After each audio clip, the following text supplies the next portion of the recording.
Ang ating pong next na speaker ay talaga pong very anointed woman of God.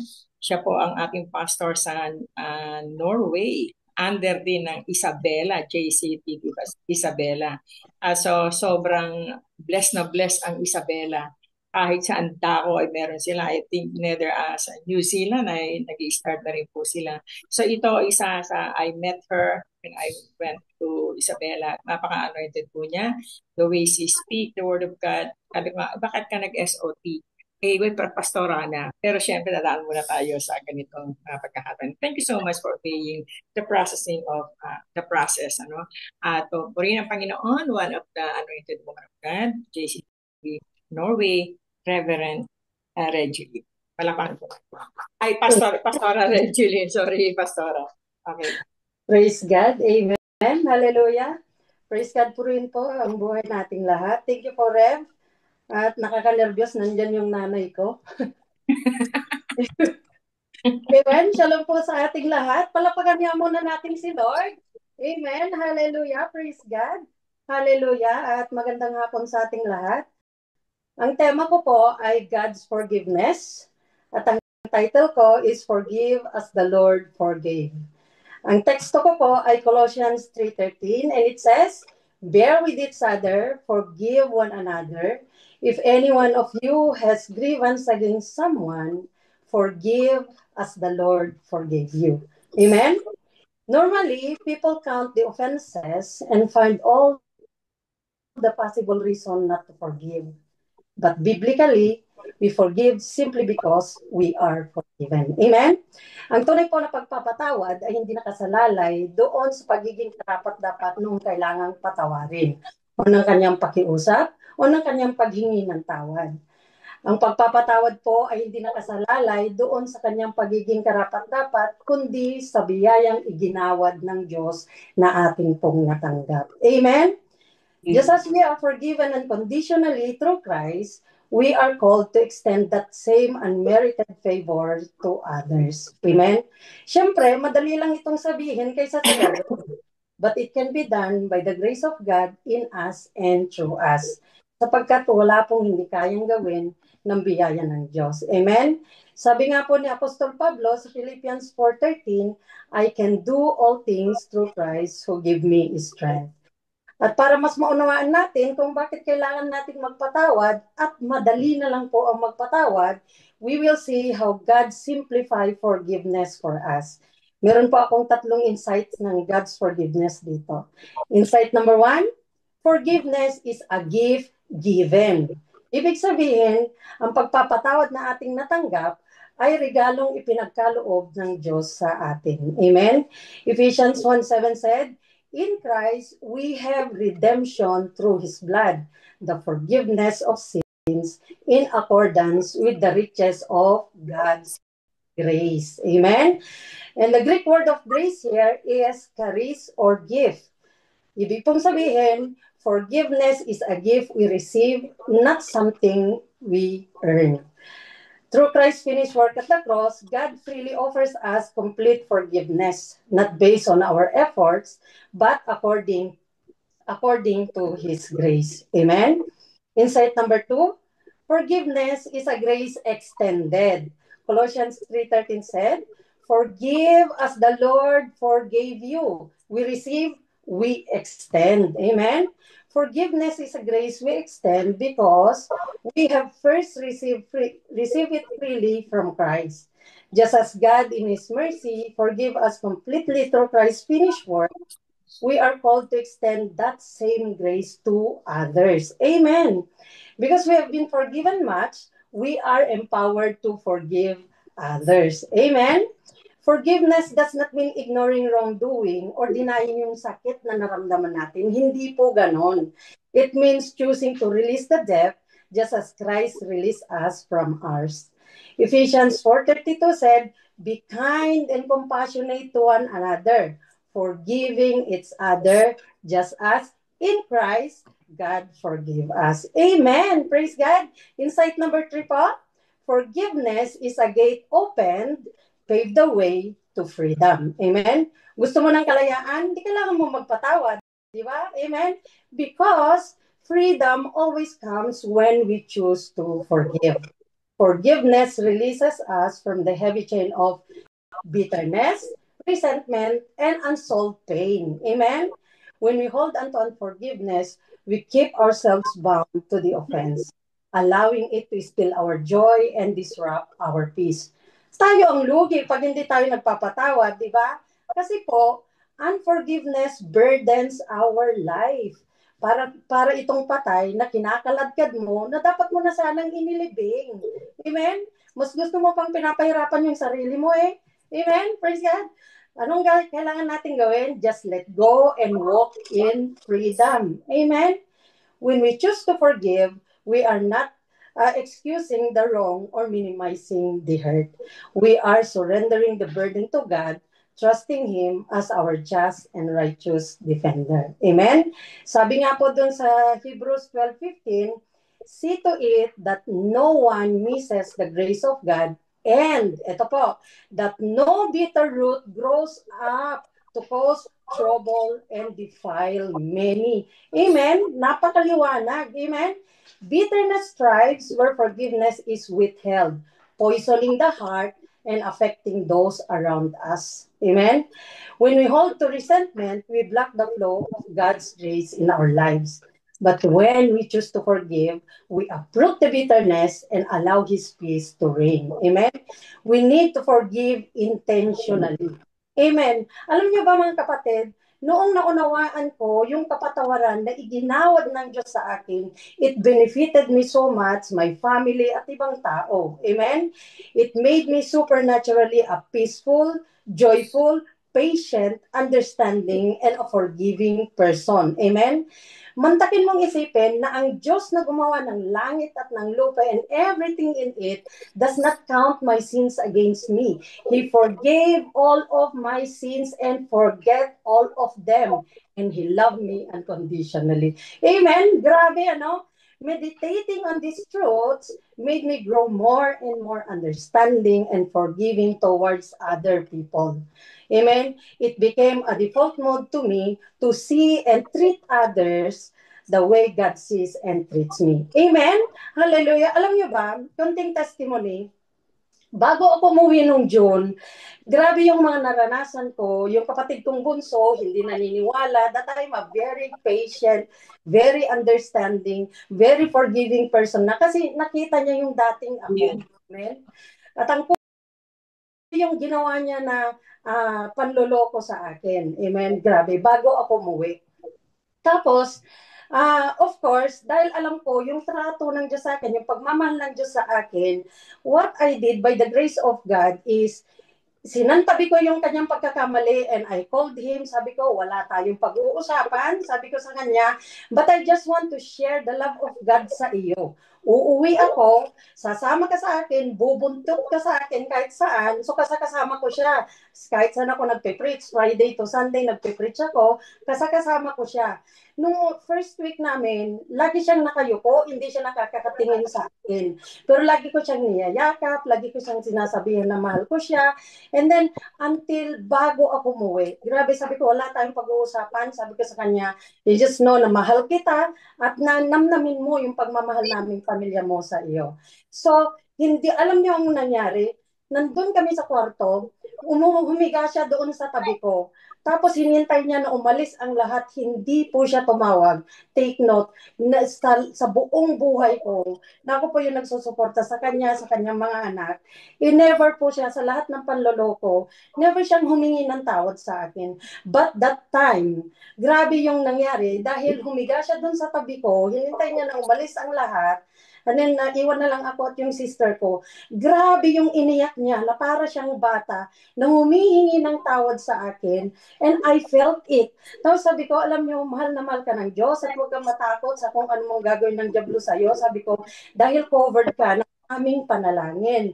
Amen? At inassure ko siya. And then siya, nagmakaawa, natulungan ko ulit siya, nabigyan siya ulit ng pagkakataon. So praise God. Dahil nanamnam ko yung grabe na resulta ng pagkakaunawa ko doon sa pagpapatawad at pagmamahal ng Diyos sa akin. Amen. Praise God. Hallelujah. Praise God. Let's see them again. Amen. Number one, forgiveness is a gift given. Number two, forgiveness is a grace extended. And number three, forgiveness is a gate open, pave the way to freedom. In conclusion, I want us to think of this. In Christ, I am forgiven so I can forgive. Sabayan niyo ako? Okay? One, two, three. In Christ, I am forgiven so I can forgive. One more time. Dapat yung nagagaling sa puso ninyo. Amen? In Christ, I am forgiven so I can forgive. Amen. Palakpakan natin ang Lord. Hallelujah. Praise God. Praise God. Praise God. Amen. Amen. Amen. Hallelujah. Thank you po. Okay. Thank you so much, Pastora Regeline. At you see how God moved in her life at anointed woman of God. At parang wala na akong mako-comment because you tackle everything. Yung ano mo, yung gesture mo, eye contact, dress code, mannerism. You don't have any mannerism. Everything is okay. Everything is approved. Hallelujah. Sermon text mo, okay siya. Alam mo yung forgiveness talaga. Forgive and forget, na talaga yon ang maganda, no? And then hindi sinabi I forgive you but I don't like to forget you. Hindi po. Kailangan forgive and forget. It's a gift of God. Napakabuti ng Panginoon. Yung Timo, okay yan, choice of title. Yes. Ito po yung magandang title, ang forgiveness. Para lahat ng tao ay pwede na ituro natin ang forgiveness sa ating lahat. Choice of title. Introduction mo, maganda po siya. Citation is everything. Voice modulation is okay. So, wala na ako masabi. At very, very, yung clarity of your message is there. The unity, hindi ka nawawala. At saka talagang pinag-aralan mo. You research it, you study it very well. At yung impact na to ay maganda, lalo na sa nakikinig and how you present your introduction, your message, and everything. So, all we have to do is to, yung narinig po natin sa kanya, we have to apply it for ourselves and apply it also sa mga mahal natin, lalo na sa mga mahal sa buhay. No? So, for that, congratulations and pagpalain ka ng Panginoon. Parapakan po natin. Thank you, Rev. Buhay ni, ano naman po ang kanyang ina at ang kanyang ama ang siyang ang siyang mag-evaluate sa kanilang anak. Okay, Reverend. Si Pastor, si Reverend Ronnie po muna. May sasabihin po yata siya. Sige, okay. Reverend Joey. Ronnie Meneses. Si Ronnie Meneses? Ronnie na? Okay, go. Okay, at si Pastora Regeline, yung voice niya is 1.5 sa akin dahil makita natin very confident siya at ganun din yung kanyang mannerism. Alam niya kung paano gamitin yung hand gesture. At ang aking dress code ay +1. Mukhang pang-conference ng damit. Praise God. At ang eye contact is also 1.5 for me. Isa lang yung pero syempre kasi para namang ginawa niya yun as a communication. Pero sa introduction po natin, let's avoid to be apologetic. Dapat yung pasok natin is talagang grande agad. Yung kanyang illustration is very strong kasi talagang testimony and life experiences. It is very relating sa lahat po ng nakikinig. Yung kanya pong conclusion ay summary and very challenging. Ano po? At yung humor niya, smiling is very appealing to the audience. Kaya maganda po talaga yung lagi tayo nakangiti. Unless nakasalanan yung tinuturo natin at repentance. So, at the message itself is clear, united, progress, and with impact. At the last time na narinig ko po sa preaching clinic si Pastor Regeline, and for now, I should say very good, improving, and pursuing. Congratulations to everyone. Thank you po, Reverend. Salamat po sa iyong sinabi. Thank you so much. Okay? Kaya Reverend Maricon, yes. Hindi naman dahil anak namin siya, no? Pero ngayon lang ako magbibigay sa buong nag-present ng excellent. nasobrahan na lang sa oras. Kasi nagsasabi na time na daw po. So, nagpapatotoo pa siya. So, yun dahil sumunod siya doon sa principles ng homiletics na itinuro naman natin. Kasi 'di ba ito nga yung talagang practice nila doon sa lahat ng napag-aralan naman nila kung natuto sila.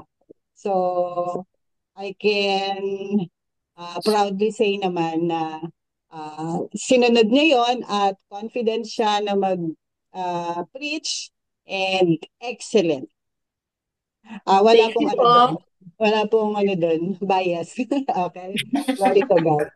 Amen. So thank you so much. At yung ratings po natin kasi 1 is excellent, number 2 is very good, 3 is good, 4 is average, 5 is poor. Pero wala namang poor, okay? Huwag po kayo mag-alala. Hindi po kami magbibigay ng poor at saka average. Lahat po kayo pasado. Amen. Po. Shalom, shalom. Dito po sa London po. London. Wow! May taga-London pa tayo. Okay. Thank you, Sister Jonalyn. Okay, your time starts now. Okay, thank you po. Shalom, shalom mga kapatid. My theme for this moment is Christ-centered strength. And our title is Strength in Every Circumstances. Our text is Philippians chapter 4, verse 13. I can do all things through Christ who strengthens me. Amen. In context, Philippians chapter 4, verse 13. In context, Philippians chapter 4, verse 10 to 13. Apostle Paul speaks about his contentment and ability to face any situation through Christ's strength. He has learned to be content whether he has much or little. He acknowledged that he is able to go through everything through the strength that comes from Christ. Amen? Mga kapatid, I am so excited to share this message with you today because this is very personal to me. I work in a dry cleaning shop and I am what they call the one-man band. Ibig sabihin po ay responsibilidad ko po ang lahat ng patungkol dito sa shop at ang verse na Philippians chapter 4 verse 13 ay lagi kong ginagamit to encourage myself in my everyday working life. Like for instance po, may sira po ang aking pressing table and clothes start piling up ready for me to press.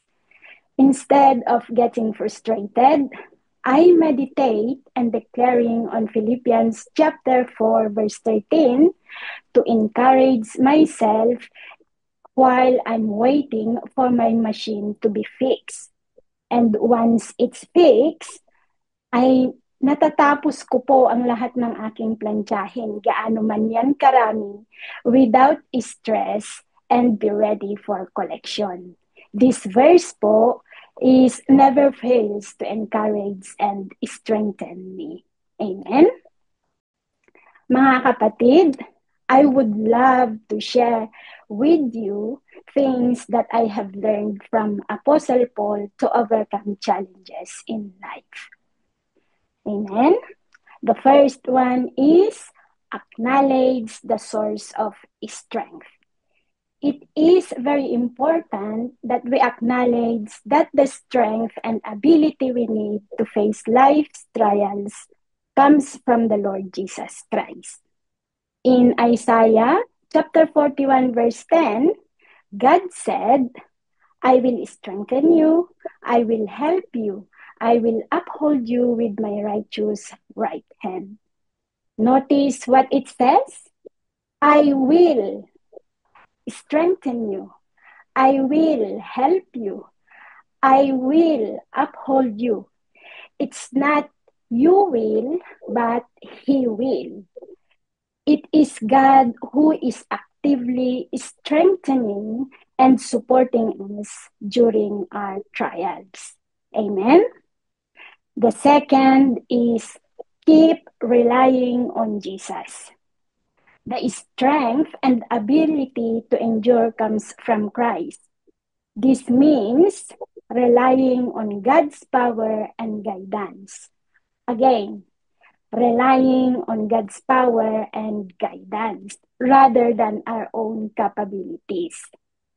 In John chapter 15, verse 5, Jesus said, I am the vine, you are the branches. If you remain in me and I in you, you will bear much fruit. Apart from me, you can do nothing. Accept the fact that we can never do things apart from Christ, who strengthens us. Amen. The third one is keep your peace and joy. Having the assurance of Christ as your source of strength and that you can always rely on Him will give you peace and joy even in challenging circumstances. So do not let your heart and mind be troubled. Keep surrendering to the Lord and let Him be the Lord in your circumstances. He loves that. Keep your peace and joy and go through everything with Him. Mga kapatid, it helps us so much to keep our peace and joy when we know and acknowledge what we have in our spirit. In Galatians chapter 5, verse 22-23 says, but the fruit of the Spirit is love, joy, peace, forbearance, kindness, goodness, faithfulness, gentleness, and self-control. This gift of peace and joy is not circumstantial, but is deposited in our spirit, which we can choose to enjoy in all times and in all circumstances. Amen? In conclusion, regardless of our situation, we can find the ability and strength we need to overcome in Christ. Don't try to do it your own. You will only worn out yourself. The strength that we need comes from Christ, not from ourselves. It enables us to face challenges and maintain peace and joy in our heart and minds. Again, acknowledge the source of strength. Keep relying on Jesus. Keep your peace and joy. The big idea is, in Christ, I can do all things. Amen. Praise God. Salamat po. Amen. Salamat po, Sister Jonalyn. Thank you so much. At ngayon po, para sa ating evaluator po, si Reverend Maricon. Amen. Magaling, magaling, magaling. Ayan. Very good. Oo. To think na bago lang po siya. Yes. Nandun yung confidence niya, nandun yung kanyang relying on Jesus talaga sa kanyang ginagawa. Ayan. At syempre, ang Lord naman hindi niya tayo i-fail. So, ayan. Sa gesture, very good. Sa sermon, sa choice of text. Yan. Sa poise niya, sa eye contact, sa dress code, mannerism, wala naman. So, very good siya doon. Sa choice of text. So, sabi niya, it is very personal sa kanya, yung Philippians 4:13. At na-i-discuss, na-i-deliberate niya naman sa kanyang sa team, sa introduction, sa kanyang maging sa body at saka sa conclusion.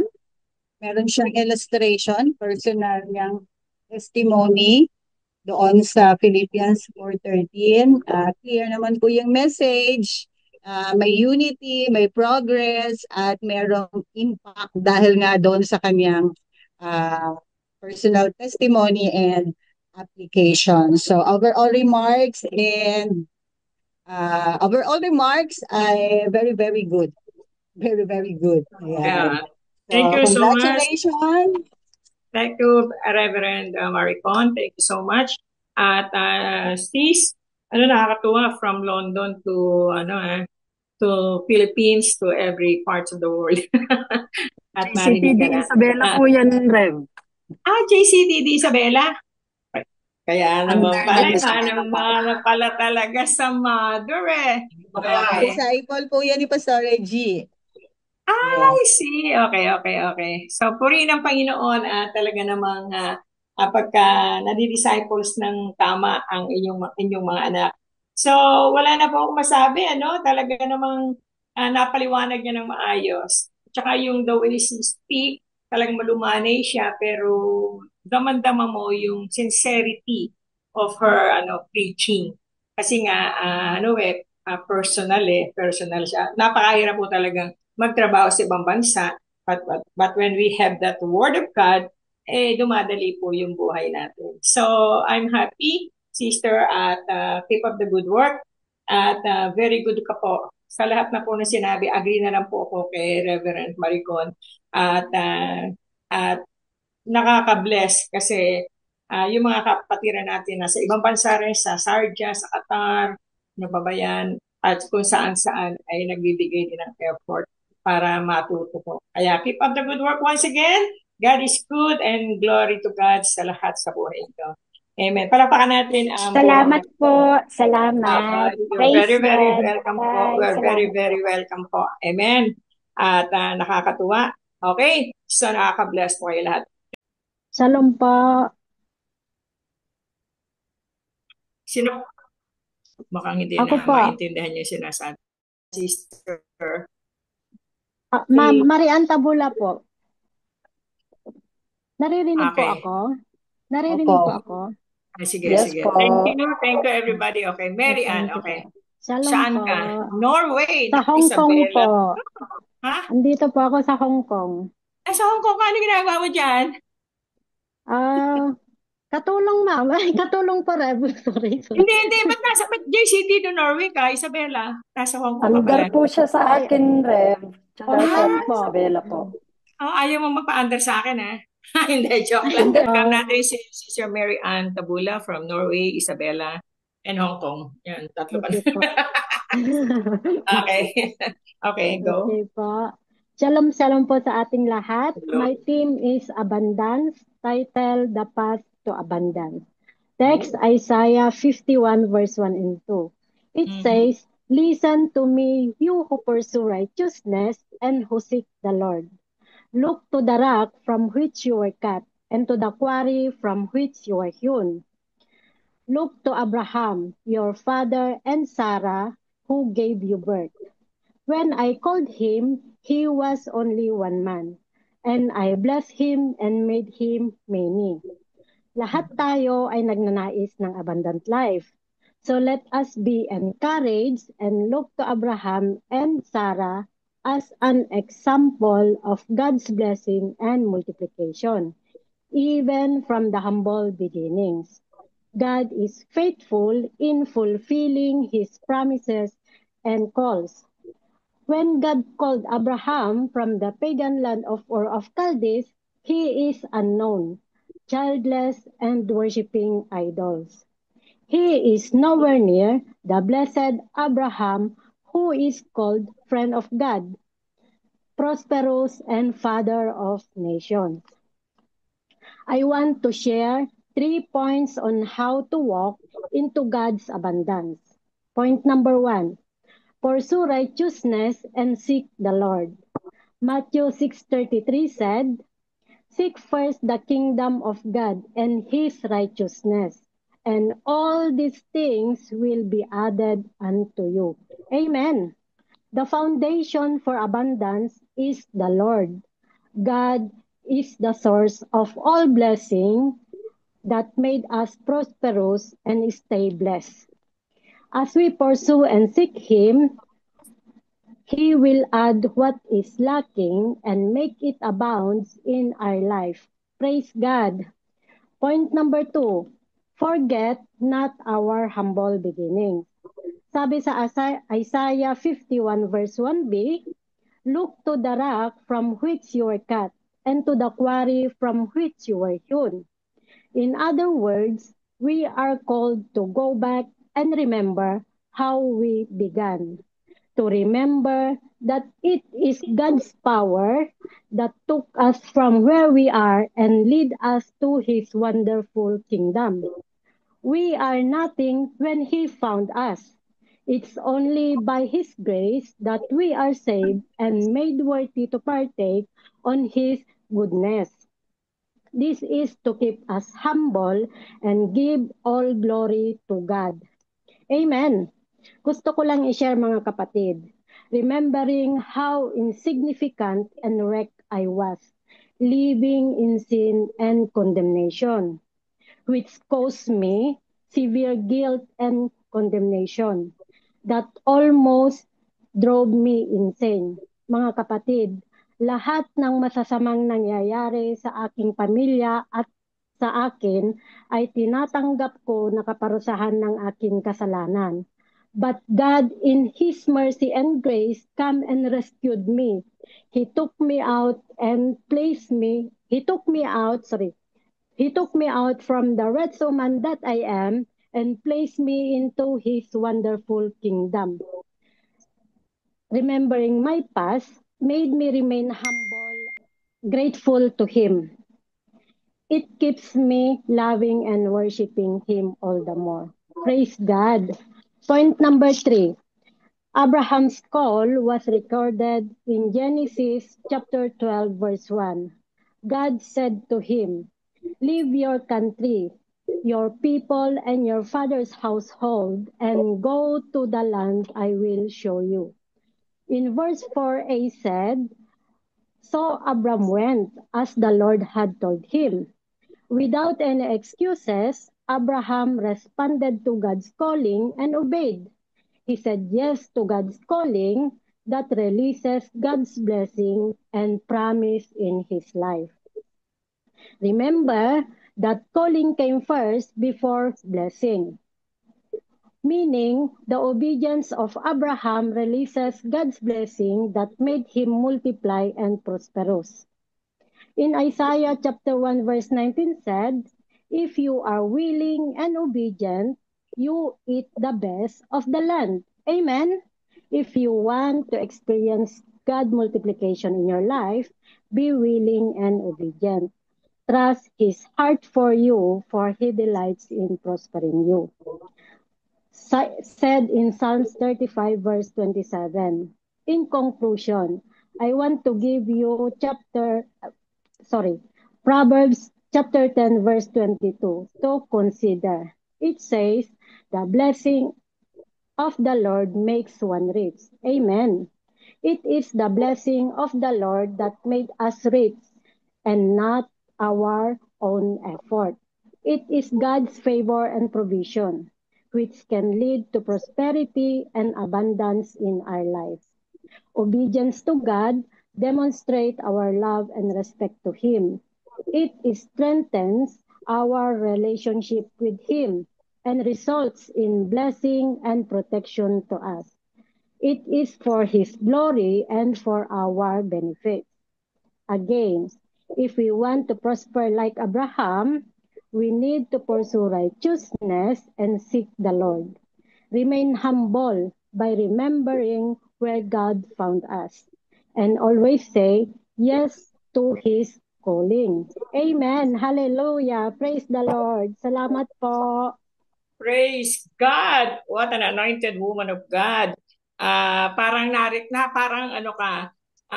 duplicate ka ni Pastora Regine. How you speak, how you talk, paano man mga action niya. Parang kita-kita ko talagang disciple ka ni Pastora Regine.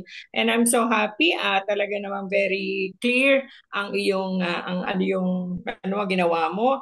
At wala na akong maidadagdag pa. Time is okay.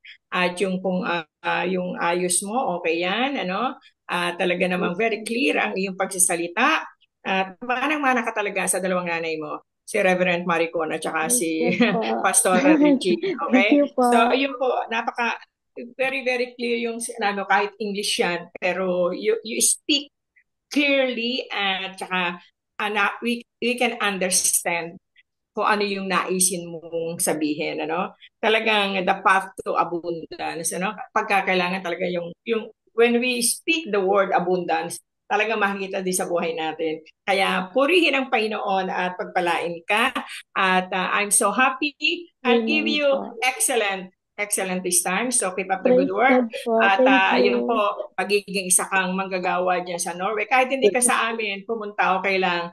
Kasi kita-kita ko how Pastor Regine ay dinidisciples ka tsaka nila Pastora Maricon. Hallelujah!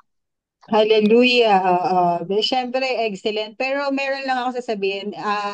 Medyo dagdagan mo pa yung yung confidence. Ninenervyos kasi siya eh. Dapat Uh, just speak with conviction. Yan, ganun. Yun lang. and, Pero, uh, ayan. ganun siya. Thank you po. Yung parang talaga nakikita ko kahit hindi kita tingnan, parang pasarara gito yung speak, yung Praise lahat pa, God. talaga pati yung comma, pati period, pati lahat-lahat na ay talagang kopyang-kopya mo. Si Sister Lerma Flores. Okay, Sister Lerma Flores. Humihingi po ako ng pasensya, reverend, kasi kasama ko po yung alaga ko ngayon. Dalawa lang po kami dito. Baka mamaya po magpakandong siya sa akin. Huwag po Okay tayong lang. mabother. Okay lang. So, thank you po. Amen. Shalom, shalom po sa ating lahat. Our theme for today is generosity. Our title, The Benefit of Giving to God's Ministry. Our text, Philippians chapter 4, verse 17 to 19. Let us read the word of God.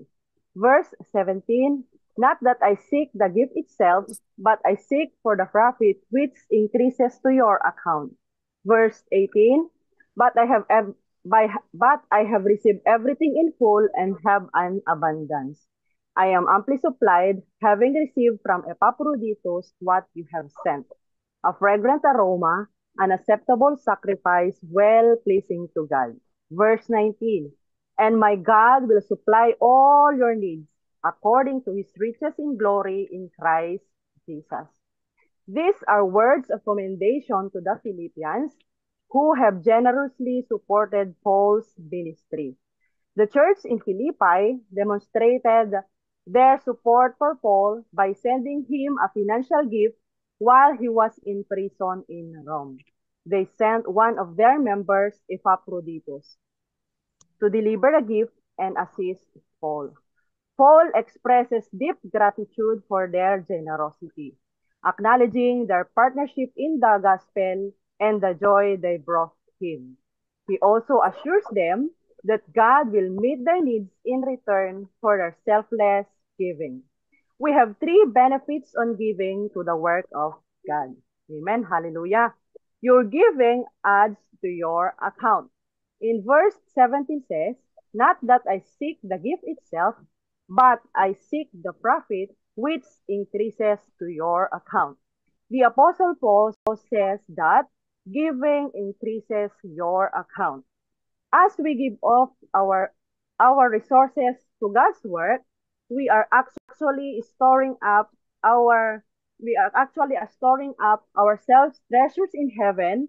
And the good thing about our treasures in heaven is that they will not default. They won't rust. They won't be stolen. They will simply accumulate. God knows full well where your account in heaven sits, and he will see to it that it will be there when you arrive. How's your heavenly account?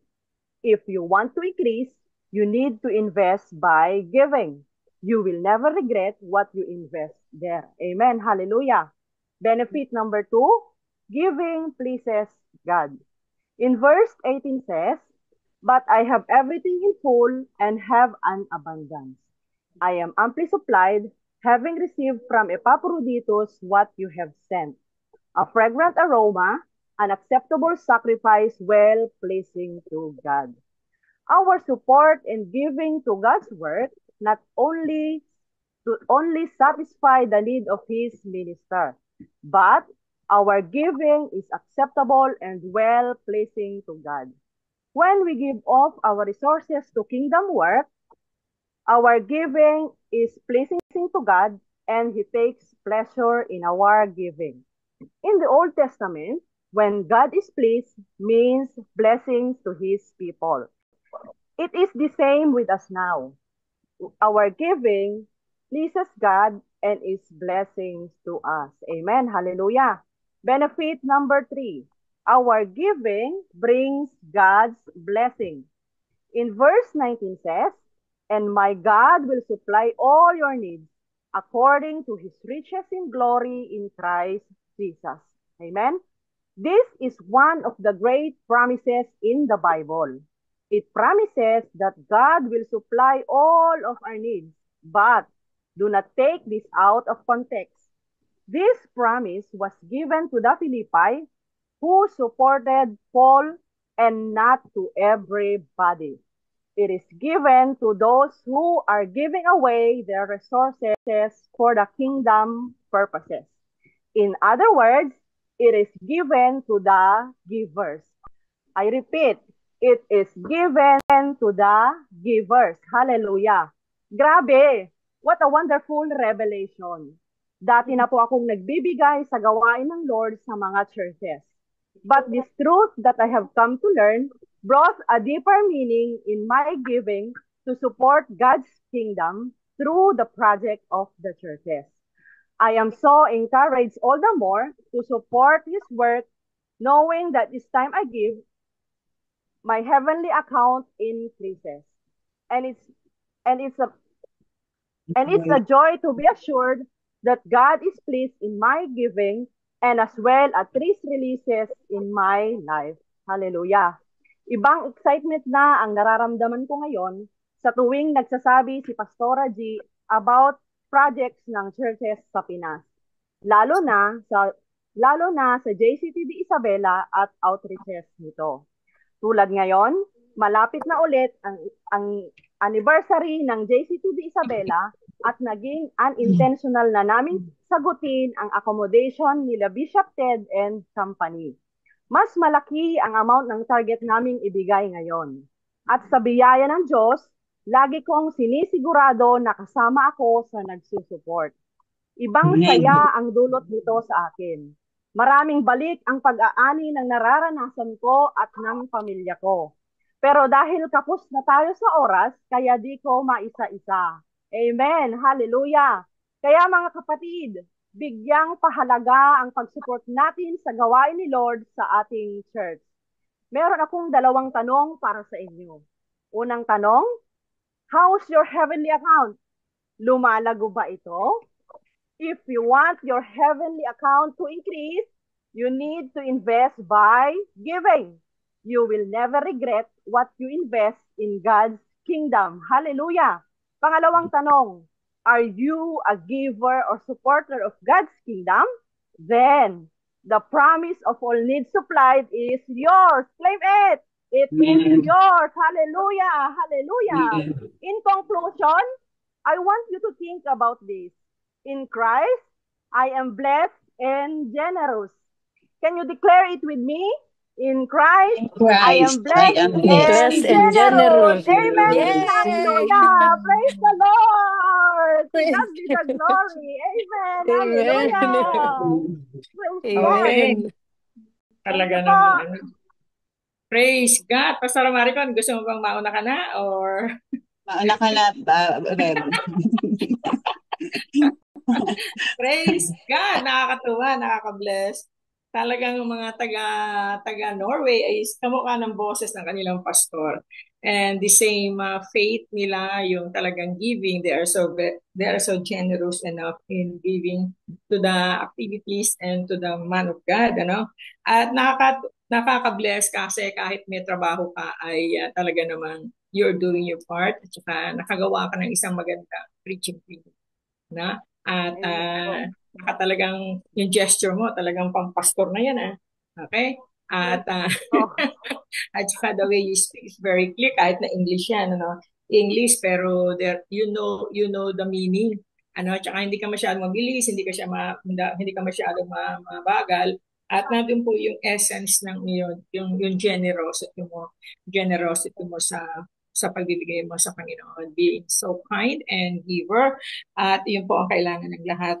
At nakakatuwa dahil nasabi mo yung mga importante tungkol sa text mo, At saka nagiging way of life mo siya, araw-araw mong ginagawa, buhay mo na yung pagbibigay. Kaya you can explain it very well. Because when we preach the gospel po, pagka way of life na natin po yung mga ginagawa, pagbibigay, pag-worship, pag-pray, na po yan, nakikita po sa atin yan. So yung generosity, yung giving mo ay sinabi mo nga ay mas malak at handa kayo na magbigay sa anniversary ng Isabela. Parang gusto kong sumama sa Isabela kasi libre pala hotel eh.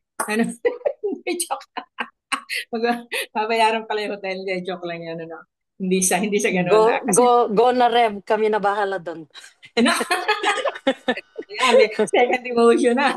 May approval na sa pastor. Okay. So thank you so much for that privilege. Nakakatuwa at nakaka-bless.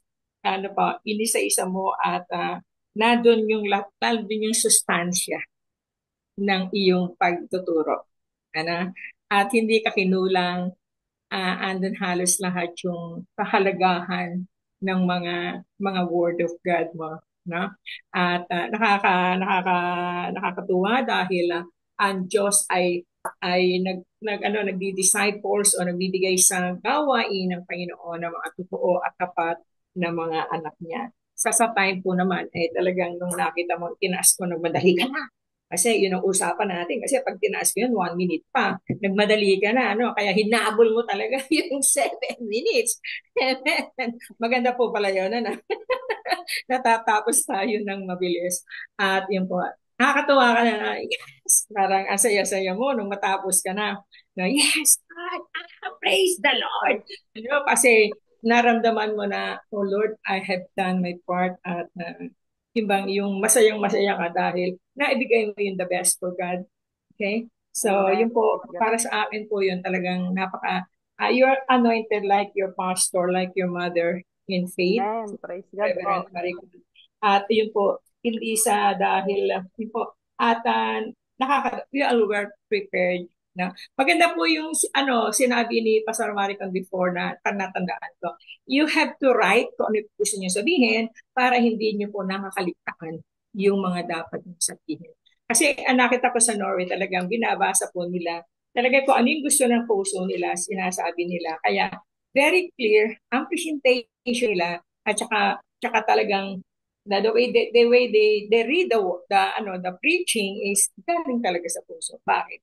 Kasi kayo mismo ang gumawa, sinulat nyo, at you can express it by heart yung pong ginagawa niya. So keep up the good work, another pastors na talagang we are looking forward for another anointed woman of God from Norway. Mukhang mga taga-Norway, marami Pastor Arad Marico na mukhang marami kang ano ba yun? Magiging pastor. Magiging pastor din po yan, Rev. Nasa Hong Ano? Kong din po yan. Nasa Hong Kong ka rin? Kaya hahanapin ka nila later pagbalik mo. Sige, malapit tayo magkita. 2 weeks time, I'm there. November 2, nandyan ako. Okay? Dapat napunta kayo lahat sa Hong Kong. International lang JCTV Norway online. Iba-ibang lugar din. Ay, ganun ba? Sige. Meron din kaming mga Zoom. But anyway, if you want to join the Norway, it's okay lang. Wala problema po. So I'm happy to meet you there in Hong Kong. Maraming salamat, Sister Lerma. Ang aming pong tresurera doon sa Hong Kong ay Lerma din ang pangalan. Din po siya. Parang magiging samahan natin na talagang mayayaman ang mga Lerma pangalan. May hawak ng kayamanan. Okay? So, thank you so much, Sister. Pati yung attire mo, it's very good. Na kahit na may alaga ka, you see to it na maganda yung presentation mo, yung gesture mo, gumingiti ka pa rin kahit inaano ka pa rin ng alaga mo, but still you decide to continue kahit na may mga distraction. Ano po?